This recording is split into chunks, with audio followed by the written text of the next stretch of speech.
Welcome. I am your host, Samuel B. Williams.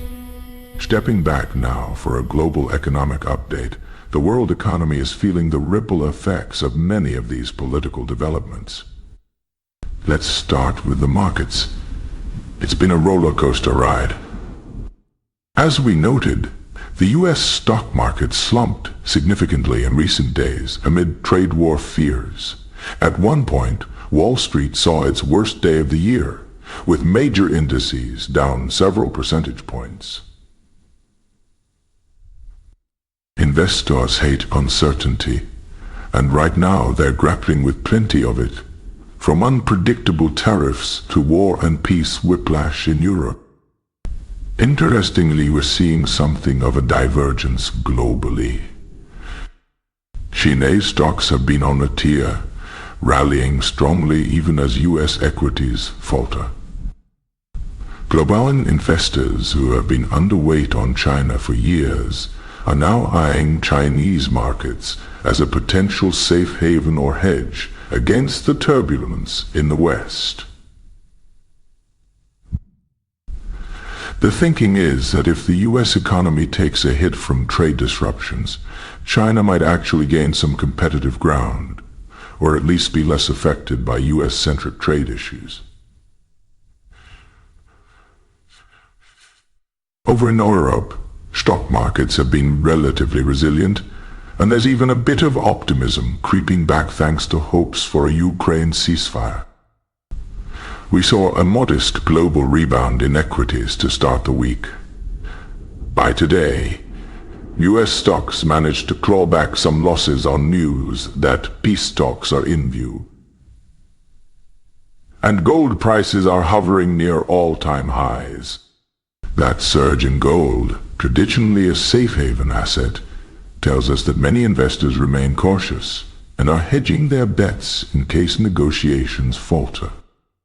Looking at the bigger economic picture, international organizations are sounding notes of caution. The OECD has just revised its forecasts and is warning that the tariff battles are dragging down growth prospects worldwide. In a new report out today, the OECD cut its global growth outlook for 2025, citing the U.S.-led trade tensions as a key reason. It specifically says that the United States, Canada, and Mexico will all see slower growth and higher inflation due to the tariff walls going up. In fact, if the current tariffs persist, the U.S. economy is now projected to grow only about 1.6% next year, a notable downgrade from earlier estimates. Canada's growth is also set to slow significantly, and Mexico's economy could actually contract, making it the hardest hit according to the report. Oh. The OECD did offer a bit of a silver lining for some others. It actually raised China's growth forecast slightly to 4.8% for 2025. Saying China could see a mild uptick as it gains export market share from the U.S. and enjoys improved domestic demand. It also noted that the euro area might gain some momentum in the short term. Europe's recovery has been gathering pace as energy prices stabilize and investments pick up, which could help offset some global headwinds. But overall, the message was clear. A broader trade war escalation would sap global growth even further.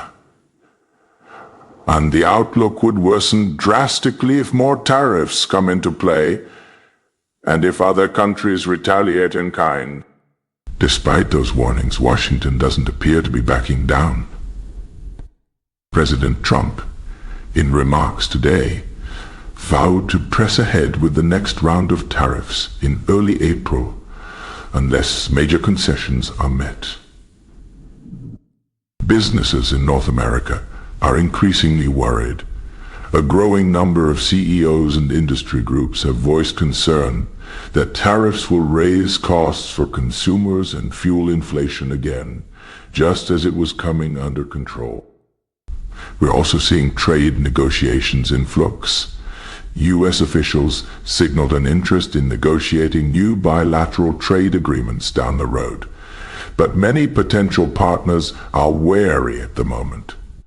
Elsewhere, some regional trade blocs are moving forward without the U.S. For example, a free trade agreement between the Eurasian Union and Iran is set to take effect, and the EU and India are talking about a possible trade deal by year's end. These initiatives show that while the US is leaning into protectionism, other players are still pursuing free trade arrangements. Finally, a quick check on other economic indicators. Oil prices have been relatively steady, but analysts warn that a collapse of the Gaza ceasefire or a new escalation in Ukraine could spike energy prices, which would complicate the inflation picture. Central banks are watching all these developments closely. The Bank of Canada actually cut interest rates by a quarter point earlier this month, citing inflation being near target, just about 2% in Canada, and concerns that global trade frictions could slow growth. That was a notable move, as it made Canada one of the first G7 countries to ease monetary policy in 2025. The U.S. Federal Reserve is in a holding pattern for now, as we mentioned, and the European Central Bank is expected to stay the course with its rates, but will adjust if the outlook shifts significantly. In sum, the global economy is at something of a crossroads. There are positive signs like easing inflation and strong job markets in many countries, but geopolitical conflicts and trade disputes are casting some long shadows over the year ahead. And that's our World Headlines Roundup for today.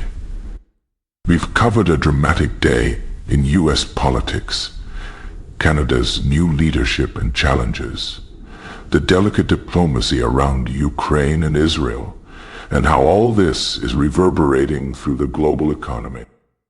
It's a complex picture, and as always, we'll keep an eye on how these stories develop. Thank you for joining us on Equal Ground Headlines. I'm Alex Taylor, and we'll see you next time with more updates to keep you informed. Stay safe and take care.